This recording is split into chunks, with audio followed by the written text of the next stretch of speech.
الله عز وجل كفطران بلاي مهون بذات مالك ያላረጋገጠ የሆነ ሰው ይሄን ኢንካር የሚያደርግ የሚቃወም ሰው ካፊር ነው እንዴት ነው አንድን ሰው የምትችለው መረጃ ደርሶት ማለት ነው ይሄን ያላረጋገጠ የሆነ አካል ካፊር ነው የሚቃወም የሆነ ሰው ማለት ነው ለምን በነብዩ አለይሂ ሰላቱ ወሰለም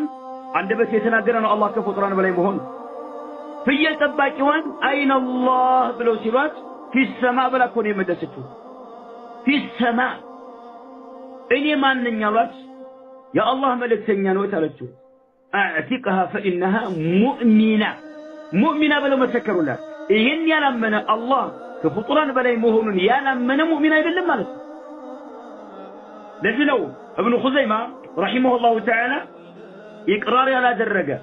አላህ ከዓርሽ በላይ መሆኑን ያላጸደቀ ያላረጋገጠ ይላል فهو كافر بربه يستتاب له كهادي ነው ተውባ እንዳደርግ እንጠይቀዋለን ለዚህ ነው ይሄን ዓሊም ፍርቀት الأحباش ካፊር ነው ይሏቸዋል ابن خزيمة 311 ላይ የሞቱ ናቸው ሂጅራው ተመልከት ከአህባሾችና ከመሰሎቻቸው አቋም ጋር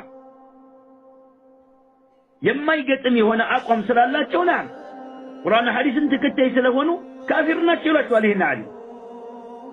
الله كفطران بلاي مهنون كعرش بلاي مهنون يالا الرقاقة إقرار يالا درقة فهو كافر بربي بستتاب توبا كادرقة طرو آلية ضربت عنقه ونمين عنقته يقرطلال كذان كقوشاشا ماتراكم يا قدالي يتشمرالا لمن مسلموشنا كمسلموش قا تسمامتو يمين ورويهونو كهديانوش با يريساو شتاو اندا يتاوكو ቆሻሻ ማጥራቀሚያ ገንዳ ላይ እንጨምረዋለን አሉ ንብረቱ ደግሞ አሉ ንብረቱ ሙስሊም የሆነ ማንንም ሰው አይወርሰውም አሉ የት ነው የሚገባው ካለ ማሉሁ ፈይአን ይላሉ ግምጃ ቤት ይገባል እንጂ لا يرثه احد من المسلمين لمن اذ المسلم لا يرثه الكافر